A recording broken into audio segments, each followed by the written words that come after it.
Next ചർച്ചിൻ്റെ level എന്ന് പറയുന്നത് നിങ്ങൾക്ക് വായിക്കാൻ കഴിയുമെന്ന് വിശ്വസിക്കുന്നു. മഹനീയൻ ടെൽഫോർഡ് ചർച്ച് എന്ന് പറയുന്നത് പങ്കുവയ്ക്കുന്നതായിരിക്കണം, ശുശ്രൂഷിക്കുന്നതായിരിക്കണം, സേവിക്കുന്നതായിരിക്കണം, കൊടുക്കുന്നതായിരിക്കണം, നെക്സ്റ്റ് വളർച്ച പ്രാപിക്കുന്നതായിരിക്കണം. എനിക്ക് ദൈവസഭയോട് നൽകാനുള്ള സന്ദേശം ഇന്ന് പകലിൽ ദൈവം നൽകിയിരിക്കുന്നത്, ചർച്ച് നെക്സ്റ്റ് ലെവലിലേക്ക് കയറുമ്പം എന്നും വന്ന് ഞായറാഴ്ച ആരാധനിച്ച് ആമേൻ പറഞ്ഞ് പാസ്റ്റർ പറയുന്നത് കേട്ട് പോകാനല്ല, നെക്സ്റ്റ് ലെവലിലോട്ട് ചർച്ച് മാറേണ്ട സമയം ആയിരിക്കുകയാണ്. കർത്താവ് എന്നെ വിളിച്ചത് പങ്കുവയ്ക്കാനാ, കർത്താവ് എന്നെ വിളിച്ച് ശുശ്രൂഷിക്കാനാ, കർത്താവ് എന്നെ വിളിച്ച് സേവിക്കാനാ, കർത്താവ് എനിക്ക് പറഞ്ഞിട്ടുള്ള കൊടുക്കാനാ. അതുകൊണ്ട് ഞാൻ വളരും. ഇതൊക്കെ ചെയ്യാമെങ്കിൽ നിങ്ങളുടെ സ്ഥിതി മാറുമെന്ന് ആത്മാവിൽ വിളിച്ച് പറയുക. നോക്കാം, തിമോത്തിയോസിൻ്റെ ലേഖനം 2 തിമോത്തിയോസ് 2:21. ഇന്ന് എനിക്ക് ദൈവം തന്നിരിക്കുന്ന സന്ദേശം, ദൈവത്തിൻ്റെ കയ്യിലെ ഒരു ഉപകരണം ഞാൻ. ഒന്നുകൂടെ പറഞ്ഞാൽ, ദൈവത്തിൻ്റെ കയ്യിലെ ഉപകരണമാണ് ഞാൻ ദൈവത്തിൻ്റെ കയ്യിലെ ഒരു ഉപകരണം. 2 തിമോത്തിയോസ് 2:21 ഒന്ന് ഒരുമിച്ച് വായിക്കാൻ കഴിയുമോ? ഇവയെ വിട്ടകന്ന് തന്നെത്താൻ വെടിപ്പാക്കുന്നവൻ വിശുദ്ധവും ഉടമസ്ഥന് ഉപയോഗവുമായ നല്ല വേലയ്ക്ക് ഒക്കെയും ഒരുങ്ങിയിരിക്കുന്ന മാനപാത്രം ആയിരിക്കും. ഒരിക്കൽ കൂടെ, ഒരുങ്ങിയിരിക്കുന്ന മാനപാത്രം ആയിരിക്കും. ഒരുങ്ങിയിരിക്കുന്ന, ഉറക്കെ പറഞ്ഞേ, ഒരുങ്ങിയിരിക്കുന്ന മാനപാത്രം ആയിരിക്കും. ഒരിക്കൽ കൂടെ, ഒരുങ്ങിയിരിക്കുന്ന മാനപാത്രമായിരിക്കും ഞാൻ. ഒരുങ്ങിയിരിക്കുന്ന മാനപാത്രമായിരിക്കും ഞാൻ. പറഞ്ഞേ, ഒരുങ്ങിയിരിക്കുന്ന മാനപാത്രമായിരിക്കും ഞാൻ. ഇവിടെ പറയുന്നത്, ഇവയെ വിട്ടകന്ന് തന്നെത്താൻ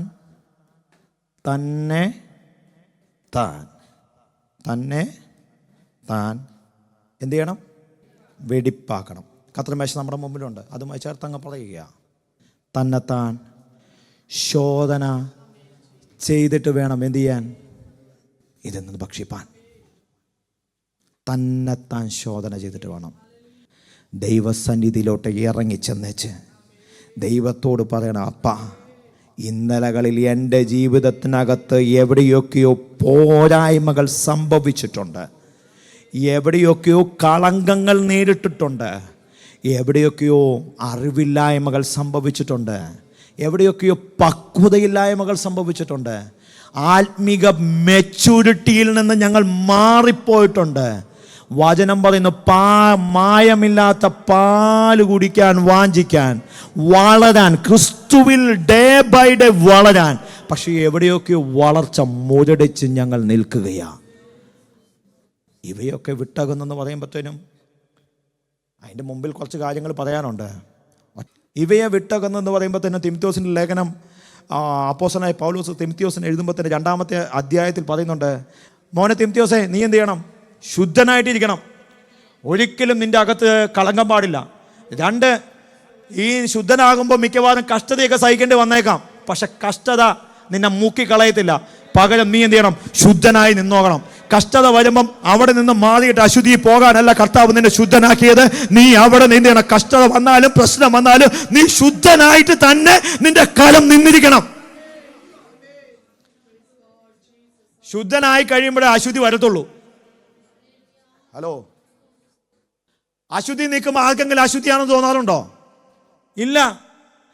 എന്ന് ശുദ്ധനായോ അന്നേ അശുദ്ധിയെ പറ്റി നമുക്ക് ചിന്തിക്കാൻ തോന്നത്തുള്ളൂ. ഇന്നലെ മുടിയനായ നമ്മുടെ ലൂക്കോസിന്റെ സുവിശേഷത്തിൽ നമ്മൾ ചിന്തിച്ചപ്പോൾ പറഞ്ഞു, അവനെ പന്നിയെ ശുശ്രൂഷിക്കുന്ന ആ ഒരു ഭാഗത്തോട്ട് പോയിട്ട് പോലും അവന് സുബോധം വന്നില്ലായിരുന്നു.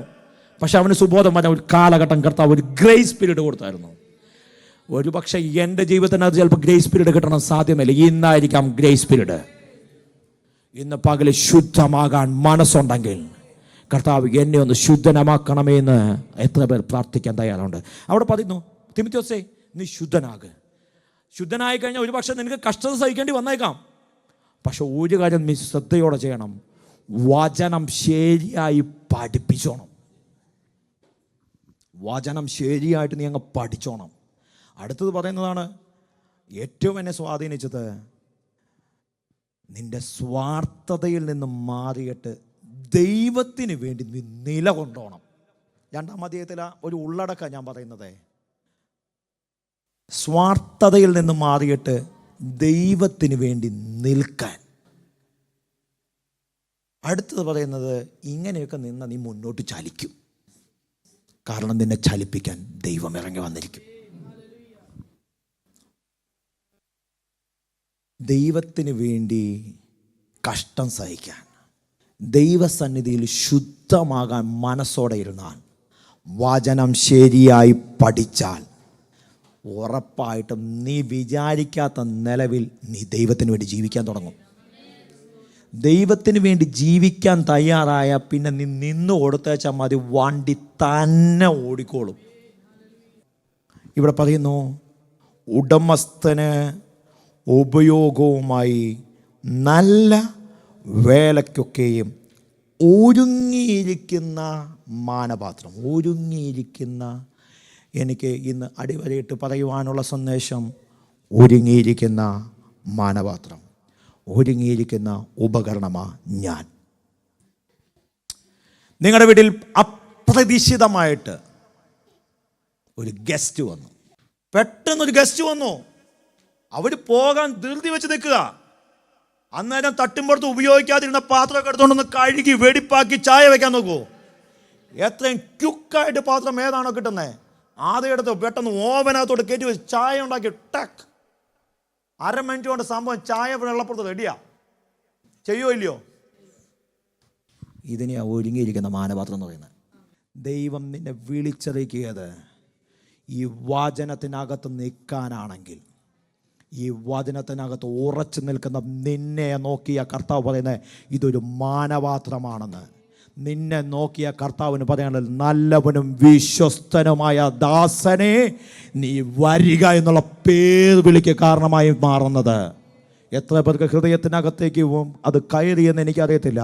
ഒന്നും കൂടെ പറയാം, കർത്താവിൻ്റെ വരവ് ആസന്നമായിട്ടിരിക്കുമ്പോൾ, കാലം അതിൻ്റെ അന്ത്യത്തിലേക്ക് ഓടിക്കൊണ്ടിരിക്കുമ്പോൾ, ഇന്ന് പകല് വിളിച്ചു പറയണം, എപ്പോഴെങ്കിലും ഉപയോഗപ്പെടേണ്ട പാത്രമല്ല ഞാൻ.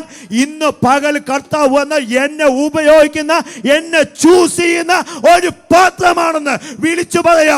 ആത്മാവിൽ ധൈര്യമുള്ളവർ ഉറക്കെ ഹല്ലേലൂയ എന്ന് പറഞ്ഞാൽ കർത്താവ് നമ്മെ പാത്രങ്ങളാക്കാൻ ഉപയോഗിക്കുമ്പോൾ, ആഗ്രഹിക്കുമ്പോൾ, ഒന്നാമതായിട്ട് നമ്മുടെ ജീവിതത്തിനകത്ത് മോനപ്പിച്ചിടന്നിട്ടേക്ക്, ഒന്നാമതായിട്ട് നിങ്ങളോട് പങ്കുവെക്കാനുള്ളത് sharing the blessings. Sharing the blessings, പങ്കുവെക്കുക. Sharing the blessings. എന്ത് പങ്കുവെക്കണം? നിങ്ങളുടെ അനുഗ്രഹങ്ങൾ. ദൈവം നിങ്ങൾക്ക് ഒരുപാട് അനുഗ്രഹങ്ങൾ തന്നിട്ടുണ്ടല്ലേ, പങ്കുവെക്കട്ടെ. എന്താ? ദൈവം എന്നോട് സംസാരിച്ചത് പങ്കുവെക്കേ, ദൈവം എന്നോട് ഇടപെട്ടത് പങ്കുവെക്കേ, ദൈവം നിന്നോട് പറഞ്ഞിട്ടുള്ളത് നീ ഷെയർ ചെയ്യാൻ തയ്യാറാണെങ്കിൽ നിൻ്റെ പ്രശ്നത്തിൻ്റെ ഇടയിലും മറ്റൊരു വ്യക്തി നിന്നോട് വന്ന് പങ്കുവെച്ചിരിക്കും, നിന്നെ ആശ്വസിപ്പിച്ചിരിക്കും. ചില സമയങ്ങളിൽ എന്നെ വന്ന് ചില വ്യക്തികൾ ധൈര്യപ്പെടുത്തിയിട്ടുണ്ട്. തീർച്ചയായിട്ടും മുമ്പോട്ട് പോകാൻ ഒരു വഴിയുമില്ലെന്ന്, അപ്പം നീ തന്നെ ആശ്രയം. അടുത്ത ദിവസം എന്ത് ചെയ്യുമെന്നറിയാതെ കുഴഞ്ഞിരിക്കുമ്പം വന്നിട്ട് എന്നോട് വിശേഷം, സുഖമായിരിക്കുന്ന പാസ്റ്ററെ, അന്നേരം അവരുടെ ഒരു എക്സ്പീരിയൻസ് ഇങ്ങ് പറയും. എടാ, അവന് വേണ്ടി പ്രവർത്തിക്കാമെങ്കിൽ പിന്നെ എനിക്കാണോ പ്രവർത്തിക്കാൻ പറ്റാത്തത്? അവൻ ആ പ്രതിസന്ധിയിലൂടെ പോകുമ്പോൾ ജീവിച്ചെങ്കിൽ ഞാനും ജീവിക്കത്തില്ലേ? Sharing the gospel, sharing the blessings. നിങ്ങളുടെ അനുഗ്രഹങ്ങളെ ഷെയർ ചെയ്യാനാണ് കർത്താവ് വിളിച്ചത്. അനുഗ്രഹിക്കാനാണ് പറഞ്ഞത്, അനുഗ്രഹിക്കാനാണ് നിന്നെ വിളിച്ചത്, അനുഗ്രഹം പറയാനാണ് നിന്നെ വിളിച്ചത്. ഇന്ന് പകലിൽ നിങ്ങൾ അനുഗ്രഹിക്കുന്നവരായിരിക്കും. അനുഗ്രഹിക്കാൻ വിളിക്കപ്പെട്ട നീ പങ്കുവെക്കേണ്ടത് അനുഗ്രഹമായിരിക്കണം. നിന്നിൽ നിന്ന് അനുഗ്രഹത്തിൻ്റെ വാക്കുകൾ വരണം. ഒരു വ്യക്തി ഈ ചർച്ചിനകത്തേക്ക് പുതിയൊരു വ്യക്തി വന്നാൽ അവൻ്റെ അടുത്ത് ഷെയ്ക്കൻഡ് കൊടുത്തിട്ട് പറയണം, കർത്താവ് നിന്നെ അനുഗ്രഹിക്കട്ടെ മോളെ എന്ന് പറയണം, കർത്താവ് നിന്നെ അനുഗ്രഹിക്കട്ടെ മോനെ എന്ന് പറയണം. അവനിൽ വലിയൊരു ദൈവപ്രവൃത്തി വെളിപ്പെട്ടിരിക്കുന്ന. പങ്കുവെക്കാൻ തയ്യാറാകട്ടെ, പങ്കുവെക്കാൻ. Sharing the gospel, sharing the blessings. നോക്കിക്കേ, പത്രോസും യോഹന്നാനും നടന്നു പോകും ദേവാലയത്തിലോട്ട്. എന്തെങ്കിലുമൊക്കെ പങ്കുവെക്കണമെന്ന ആഗ്രഹത്തോടെ ആയിരിക്കും അവർ പോയിട്ടുണ്ടായിരിക്കുക, അല്ലേ? അവരുടെ മേലൊരു അത്യന്ത ശക്തി പകർന്ന്, അവരുടെ മേൽ വലിയ കൊടിയ കാറ്റടിക്കുന്ന പോലെ ഒരു അഭിഷേകം പകർന്നു. ഇന്നലെ വരെ നിൽക്കാൻ പറ്റാത്ത ഒരു ധൈര്യം അവരുടെ ഹൃദയത്തിനകത്തേക്ക് കർത്താവ് കൊടുത്തു കഴിഞ്ഞപ്പോൾ അവർ നടക്കുക, ദേവാലയത്തിലോട്ട് പോവുക. അവിടെ ചെന്നപ്പോൾ ഒരുത്തൻ, മുടുത്തനായ ഒരുത്തൻ, വല്ലതും തരണേ. നമ്മളാണെങ്കിൽ എന്ത് ചെയ്താൽ അപ്പം തന്നെ ഒരു 9 പി അല്ലെങ്കിൽ 2 പി എടുത്തിട്ട്. പക്ഷേ അപ്പോസ്തലന്മാർ ചെയ്തത്, അവൻ്റെ കൈക്ക് അങ്ങോട്ട് പിടിച്ചിട്ട് വാടാ ഇങ്ങോട്ട്, വേറെ ഒന്നും പറയാൻ അവർക്കില്ലായിരുന്നു.